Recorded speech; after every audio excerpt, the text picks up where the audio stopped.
Minister, thank you very much as always. What's the government's latest advice when it comes to the severity of Omicron?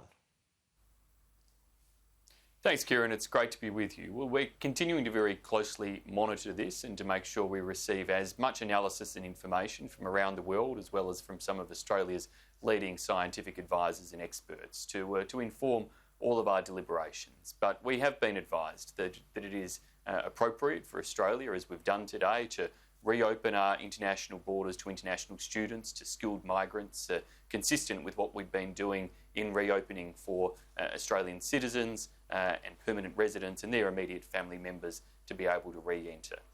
It's clear that we can and should be able to continue on the path of safely reopening across the country, including taking down the state borders, as we're pleasingly seeing now having occurred first in South Australia, then in Queensland, now in Tasmania. That is all great news in terms of families being able to reunite in time for Christmas, in terms of businesses being able to more effectively plan for the future. And we're able to do those things because we are one of the most heavily vaccinated populations in the world.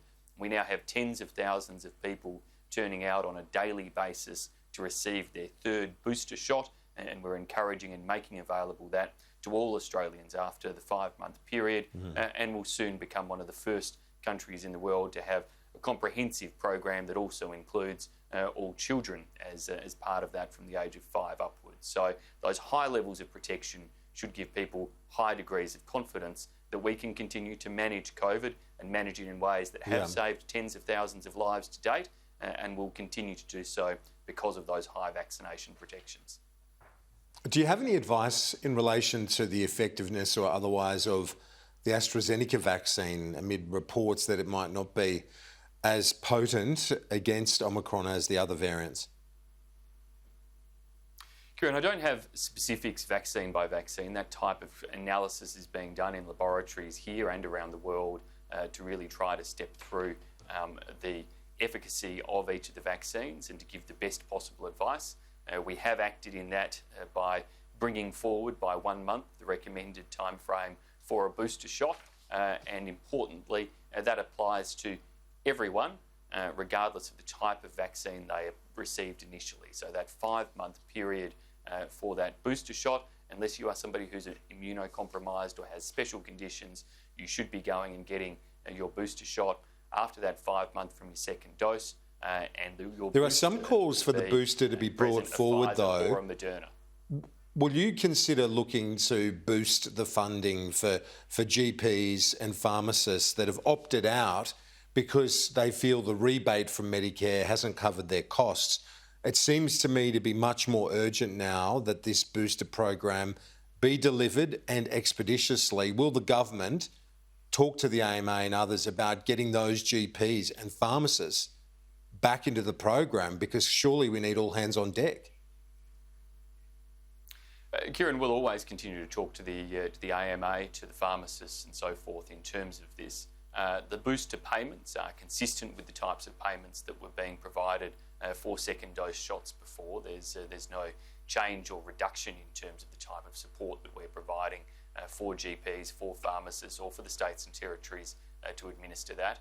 We have many thousands of distribution points that have been made available, and if anything, many pharmacies have perhaps felt that because of the advanced stage of the rollout, by the time many of the pharmacies were able to come online, that they missed out on some opportunities. And I think many of them will be incredibly well placed to provide and play a bigger role in the booster program than perhaps they did in relation to the primary doses that were received by individuals. Okay. Do you believe the states do so? But it is a fair. Do you believe the states are getting the balance right in terms of the response you've seen to these outbreaks and the growth in case numbers? I think perspective is going to be really important for everybody to keep as we move through handling COVID-19. Perspective in terms of the situation around Australia. In normal terms, we of course deal with a whole range of different health pressures in our system. That in 2019 or in 2020, around 160,000 Australians died of causes unrelated to COVID-19, quite clearly, especially back in 2019. Our health system manages all of those other issues. And the crucial thing we've always sought to prioritise in relation to COVID-19 is to make sure that we don't have outbreaks that overwhelm our health system. Now, right now, the health systems in New South Wales and in Victoria, where the main outbreaks have been, continue to cope very, very well, and to show that the systems we've put in place, the billions of dollars of extra support we've provided, and the very high levels of vaccination are working to enable the health system to deal with its usual pressures and with COVID-19. Now, for the states and territories who are opening up their borders and now dealing with community transmission effectively for the first time, it's important that they take confidence from what's occurred in New South Wales and Victoria, and that they make sure the measures they put in place are proportionate to the ultimate objective, which is to make sure your health system can cope, to make sure that you aren't having outbreaks so wide that it puts pressure on the health system, but equally to not put in place restrictions in excess of what's necessary, particularly for those who've done the right thing by getting fully vaccinated and providing that higher level of protection and higher level of support for our health system. We've got the mid-year budget update tomorrow. Today, the Australian reports $50 billion blowout in the cost of NDIS and the COVID support payments, basically wiping out budget revenue windfalls from the recovery, the Delta recovery. As Finance Minister, is it time now the government looks to where those savings can cover not just the COVID payments, but structural changes that your government's committed to, like aged care, like NDIS? Where's the money going to come from?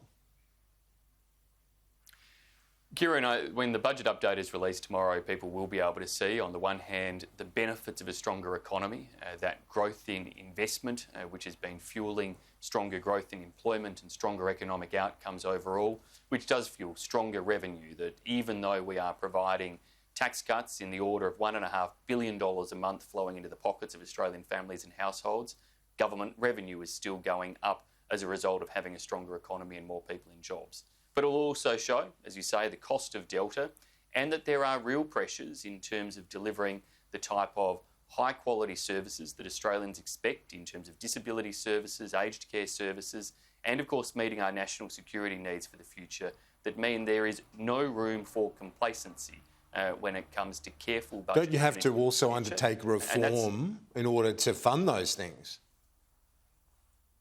Well, Kieran, what we have to do is make sure we deliver fully on the medium-term budget strategy that we outlined, which is firstly to be able to grow the economy at a rate faster than deficits, faster than debt, so that we are able to shrink the size of those deficits as a share of our economy.